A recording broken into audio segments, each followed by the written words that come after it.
Minister for Economy, and other dignitaries. Two MOUs were signed relating to award of scholarship to Pakistani students and cooperation between the Federation of Pakistan Chambers of Commerce and Industry and the Romanian Chamber of Commerce and Industry. The Foreign Minister interacted with the Pakistani community and also inaugurated Pakistan Cultural and Trade Exhibition Center at the Pakistan Embassy. On the next leg in Madrid, the Foreign Minister held meetings with his Spanish counterpart, the Minister of Industry, Trade and Tourism, members of the Foreign Relations Committee of Congress of Deputies, and also called on the President of Congress of Deputies of Spain. He also interacted with members of academia and the Pakistani community. While in Madrid, the Foreign Minister also met the Secretary General of UN World Tourism Organization to exchange views on benefiting from WTO's expertise for development and digital transformation of Pakistan's tourism sector.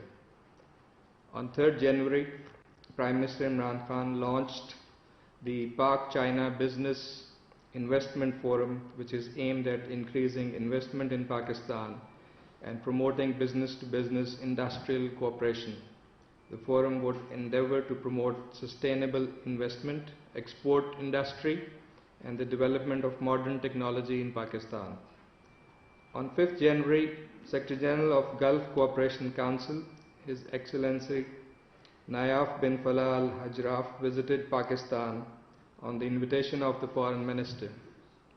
Besides delegation-level talks with the Foreign Minister, the Secretary General met with the Minister for Finance and Revenue and Prime Minister's Advisor for Commerce and Investment. The visit provided an opportunity to review Pak-GCC relations and foster enhanced collaboration in diverse fields with a renewed focus on trade and economic cooperation between Pakistan and the GCC countries. A strong business delegation led by the chairman of Oman Chamber of Commerce and Industries also visited Pakistan.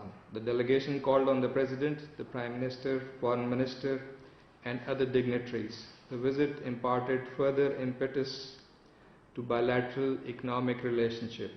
Foreign Minister Qureshi inaugurated international seminar on the theme of combating corruption, a prerequisite for full enjoyment of all human rights and sustainable development, organized by the Government of Pakistan and the OIC Independent Permanent Human Rights Commission in collaboration with the UN in Islamabad on 6th and 7th of January 2022.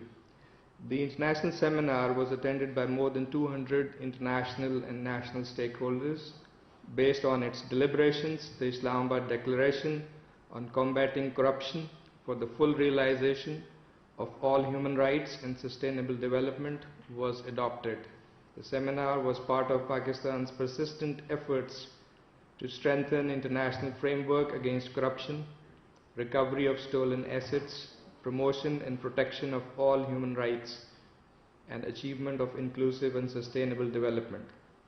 Foreign Secretary Suhail Mahmood also met with a delegation from European countries that was on a study tour to Pakistan, organized by the International Center for Migration Policy Development, to assess the opportunities for support and cooperation in the realm of migration management.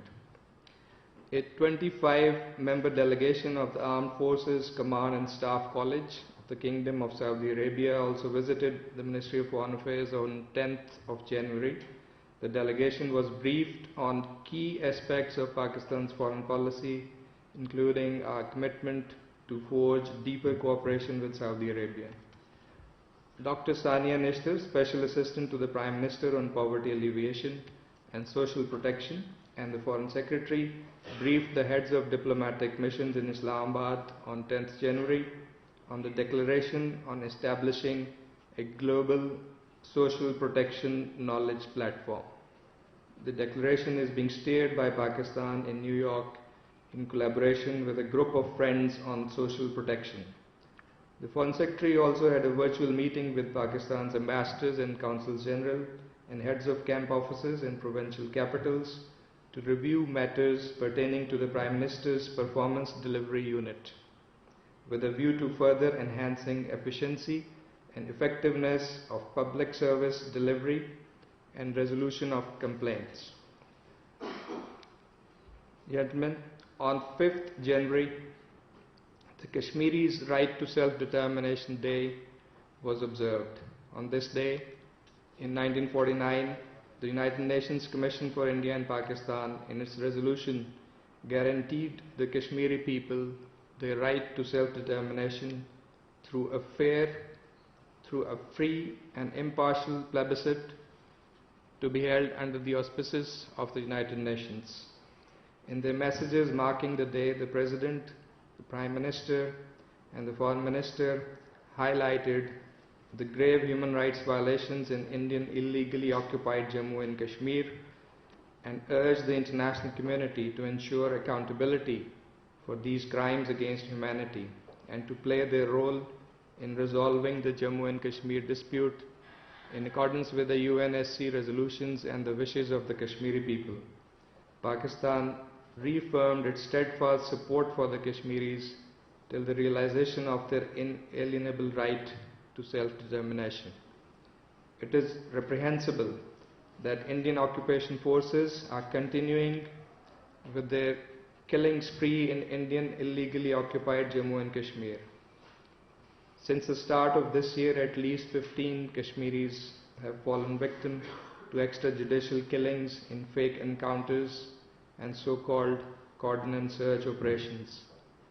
At least 210 Kashmiris were martyred in 2021. India is also shamelessly targeting journalists and human rights defenders, as you are well aware. We are also concerned and we are continuing to alert the international community about India's track record and its efforts and the possibility, the real possibility that India might stage